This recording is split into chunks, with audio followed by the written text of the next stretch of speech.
इक्कीस साल से न्याय के इंतजार में डॉक्टर आशा गोयल। हत्याकांड में परिवार वालों ने मुख्यमंत्री से किया न्याय की अपील। डीएनए सबूत और कबूलनामे के बावजूद भी अब तक नहीं मिला न्याय। मुंबई के प्रेस क्लब में आयोजित एक प्रेस कॉन्फ्रेंस में मशहूर स्थिति एवं प्रसूति रोग विशेषज्ञ डॉक्टर आशा गोयल की निर्मम हत्याकांड अभी तक नहीं सुलझ पाई है। मुंबई में 22 अगस्त को 2023 को हुई डॉक्टर आशा गोयल की निर्मम हत्या को 21 साल बीत चुके हैं, लेकिन अभी भी न्याय मिलना बाकी है। प्रेस कॉन्फ्रेंस में उनकी बेटी रश्मि गोयल ने महाराष्ट्र के माननीय मुख्यमंत्री श्री देवेंद्र फडणवीस को पत्र लिखकर इस लंबे समय से लटके मुकदमे में हस्तक्षेप करने की गुहार लगाई है। गोयल परिवार 2 दशकों से न्याय की लड़ाई लड़ रहा है, लेकिन डीएनए सबूत, फॉरेंसिक रिपोर्ट और यहां तक कि अपराधी के कबूलनामे जैसे ठोस प्रमाणों के बावजूद भी मामला आज भी ठंडे बस्ते में पड़ा हुआ है। इस अंतहीन देरी से परिवार वालों ने न सिर्फ मानसिक आघात दिया है, बल्कि परिवार की न्याय प्रणाली की दक्षता पर भी गंभीर सवाल खड़े कर दिए हैं। प्रेस कॉन्फ्रेंस को संबोधित करते हुए रश्मि गोयल ने कहा कि हमने बहुत लंबा इंतजार किया है और अब हमारा धैर्य जवाब दे रहा है। मेरी मां ने अपना जीवन दूसरों को स्वस्थ रखने में समर्पित कर दिया, लेकिन उसकी निर्मम हत्या के लिए अब एक न्याय नहीं मिल पा रहा है। हम मुख्यमंत्री से अनुरोध करते हैं कि वे इस मामले को आगे बढ़ाने में हस्तक्षेप करें। भारत ऐसे देश नहीं हो सकता जहां इतने मजबूत सबूतों के बावजूद अपराधी बच निकले। डॉक्टर आशा गोयल का जन्म 1940 में मथुरा में हुआ था। उन्होंने मुंबई में मेडिकल की पढ़ाई पूरी करने के बाद कनाडा में अपनी एक अलग पहचान बनाई। वे महिलाओं के स्वास्थ्य और क्षेत्र में अग्रणी विशेषज्ञ थी और अपने योगदान के लिए दुनिया भर में सम्मानित थी। उनकी निर्मम हत्या ने भारत को, कनाडा और दोनों देशों को झकझोर कर रख दिया था, लेकिन उनके हत्यारे आज भी कानून की पकड़ से बाहर हैं। प्रेस कॉन्फ्रेंस में इस बात पर जोर दिया गया कि यह कानूनी देर केवल गोयल परिवार के लिए व्यक्तिगत त्रासदी नहीं है, बल्कि भारत की न्याय प्रणाली के लिए एक गंभीर मुद्दा भी है। गोयल परिवार ने संकल्प लिया है कि वे हर संभव प्रयास जारी रखेंगे जब तक कि दोषियों को उनके अपराध की सजा नहीं मिल जाती। ब्यूरो रिपोर्ट, रियल खबरें।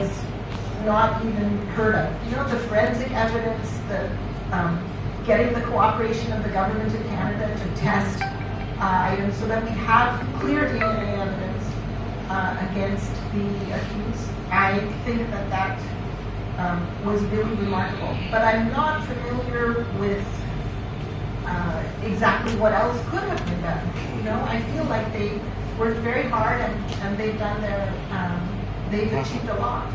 So I hope that the justice system and the judiciary will see that and see the clarity of the evidence and reward the police for their excellent hard work. And we really hope that will be the case. What is the current time? Behind bars currently? No, nobody is behind bars.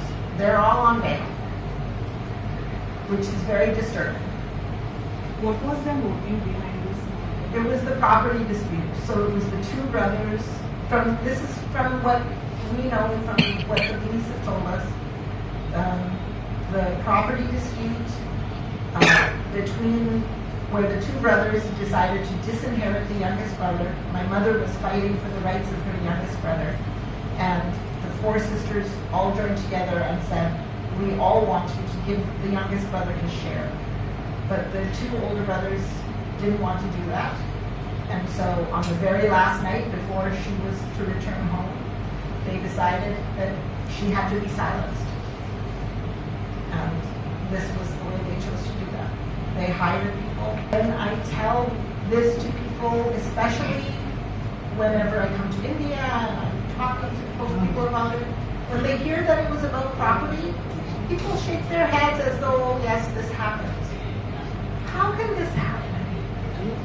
How is this acceptable? That people over property and money will kill their own sister in their own home?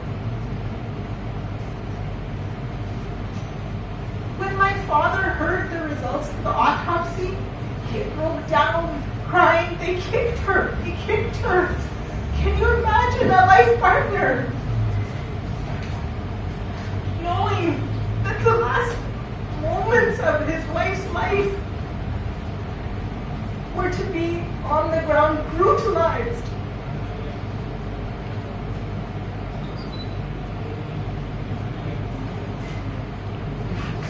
Could you tell us what is the status of the property right now? Is it still under dispute? Is it sealed? It's still under dispute. Nothing has happened to the property. It is just sitting empty. And could you tell us where the case is being run, where the trial is being run, in which court? It's in Sessions Court. Thank you for asking. And who is the lawyer? On your side, the defendant's lawyer? Oh, I don't remember all the defendant's lawyers' names. I'm sorry. Can you tell us about the How case much number? property is it? So- Like it's just a flat or a plot or how much? I believe that there was more than, definitely the flat was at issue. But I believe that there was more than one property, other properties in Mumbai also that were of concern. But it was, my Nanaji had made known through a letter to all of the children how he wanted the property to be divided. This was my mother trying to make sure that the three brothers share the way their father wanted them to share. It was not trying to get the youngest brother something he was not entitled to. It was not the sisters fighting for their own share at all. It was just saying, well, you three brothers should share like three brothers. How can you disinherit him? He's the youngest of all of us. He's the baby. How can you disinherit him and basically disown him? Good afternoon and welcome to all of you. My name is Rashmi Goel and I am the proud but grieving daughter of Dr. Asha Goel. She was brutally murdered here more than 21 years ago, right here in this city, in Malabar Hill. But I first want to begin by thanking all of you, journalists and the media. You've brought attention to our plight so many times over the years. You've told our story to the world, and through you, we found solace when the days have been darkest. We knew that someone cared enough to listen to our story, and we hoped that those reports would bring about some positive action. It's now been 21 long years since my mother's murder, and the trial is finally begun. We're very hopeful that with your continued support, my mother's soul will find some peace, and my family will finally obtain justice. Many of you have written stories on my mother's murder before, and there have even been features on television. So you might be familiar with the details, but if you'll indulge me, I'll tell you once again. Dr. Asha Goel was more than a victim. She was a healer, she was a mother, she was a woman who dedicated her life to serving others. My mother was a prominent NRI obstetrician gynecologist living and practicing in Canada. She was born in Matra, but her family moved to Mumbai when she was 12 years old. She completed her medical studies at Tokiwala Medical College here, and she married my father, who's also a medical graduate, in Mumbai in 1963. And she went to Canada when she was only 22 years old. They were two young medical graduates who went abroad to start a new life and build something for their future family. My father had already completed his specialization in pediatrics, and he wanted to go on to specialize in pediatric surgery. But my mom had always been committed to women's health, and she would not waver from wanting to do anything other than obstetrics and gynecology. One of the only place in Canada with a fellowship in pediatric surgery was all the way across the country from the fellowship that my mom received in obstetrics and gynecology. My father compromised, and he gave up his desire to do pediatric surgery, and he settled for general surgery so that my mom could pursue her dream. She completed her fellowship, and she was admitted to the Society of Obstetricians and Gynecologists of Canada as one of the youngest admittees ever. And that's still true today. Although my parents worked very hard, and they built a life in Canada, and they had to have 3 children and build a busy practice, they never let go of their roots. And those 3 children are my older brother Sanjay, myself, and my younger sister Seema. And my mother was a proud daughter of India. She raised the 3 of us to be proud children of India too. And if there's one word I could use to describe my mother, it would be devoted. She was devoted to her family. She was devoted to her children.